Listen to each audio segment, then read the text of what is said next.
দেবী নিত্যা, তথাপি দেবগণের কার্যসিদ্ধি হেতু সর্বদেব শরীর যথেয় পুঞ্জ থেকে তখন প্রকাশিত হয়েছেন বলে তার এই অভিনব প্রকাশ বা আবির্ভাবী মহিষমর্দিনীর উৎপত্তি রূপে খ্যাত হল। দেবী সজ্জিতা হলেন অপরূপ রণচণ্ডী মূর্তিতে।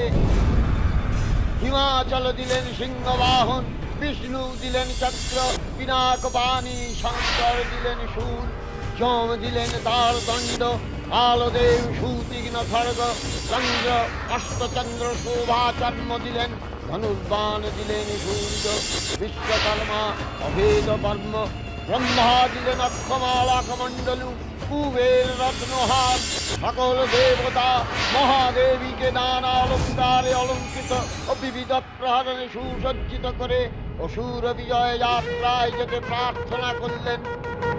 রণদুদ্ধুরির ধ্বনিতে বিশ্ব সংঘাত বিনাদিত হতে লাগল।